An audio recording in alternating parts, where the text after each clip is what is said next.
ऐसे समय पर क्या किया जाए?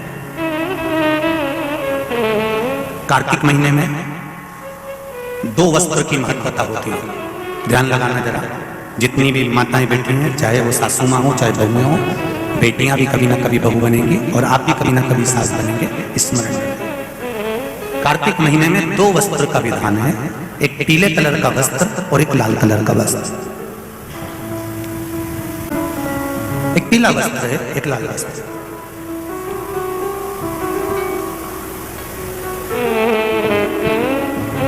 आज देवउठनी एकादशी है। ऐसी कोई माता नहीं होगी जो अपने घर में तुलसी जी का पूजन नहीं करे।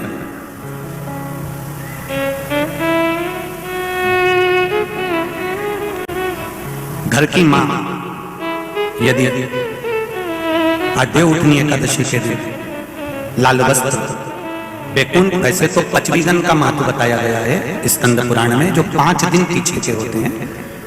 आंवला नवमी से जो क्रम 25 दिन का चालू होता है, पूर्णिमा तक, बैकुंठ चतुर्दशी के क्रम तक, उसका जो महत्व, इन 5 दिनों की महत्वता वैसे स्कंद पुराण में कही गई है, पर आप समझें उसको।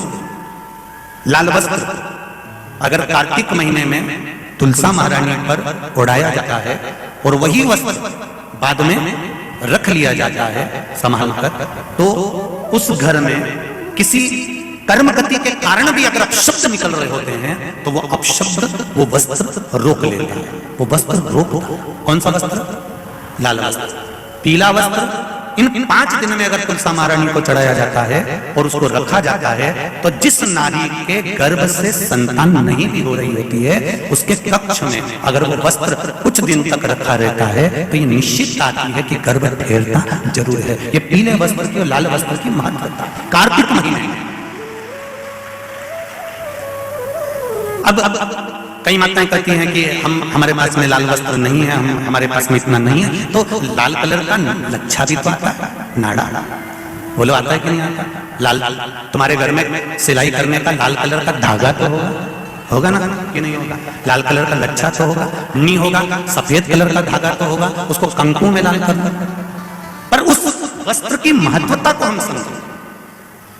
जैसे बांस की पिटारी में, ये तो तुम लोगों की परिभाषा है, आजकल की माताएं तो सुहाग का सामान प्लास्टिक की टोकरी में रख कर देती है, पर हमारे यहाँ नहीं लिखा कि प्लास्टिक की डलिया में सुहाग की सामग्री दो। हमारे यहाँ कहा कि जो वंश बढ़ावे, जो वंशकार होते हैं ना, बांस बनाने वाले होते हैं, वंशकार होते हैं, इनको तो तुम्हें रोज धन्यवाद देना चाहिए, जो बांस का टोकरी बनाते हैं, सुपड़ा बनाते हैं, बांस का सामान बनाते हैं। आज भी विवाह में हमारे यहाँ मंडप भी बांस का होता है, सुपड़ा भी बांस का, डलिया भी बांस की। सबसे पहले खलमट्टी अगर आती है शादी के ब्याह में, सबसे पहले मिट्टी आती है, तो बांस की टोकरी में आती है। एक नियम है। क्यों? क्योंकि जिसकी शादी में मट्टी, इधर लाते हैं मट्टी, जिसकी शादी में मट्टी बांस की डलिया में आती है, उसको संतान के लिए डॉक्टर को दिखाने की जरूरत नहीं पड़ती।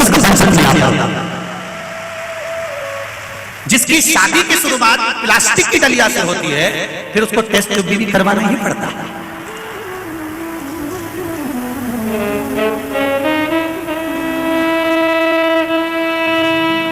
ये कुछ हमारे शास्त्रों के नियम है। अब आप उसको समझो ना समझो, चाहे उसके ऊपर हंसो, चाहे कुछ भी करो, आप चाहो तो थोड़े दिन बाद कह देना, बताओ सियोर वाला हमारा तो पगले जैसी बात करता है, तो उसमें कोई दिक्कत वाली बात नहीं है।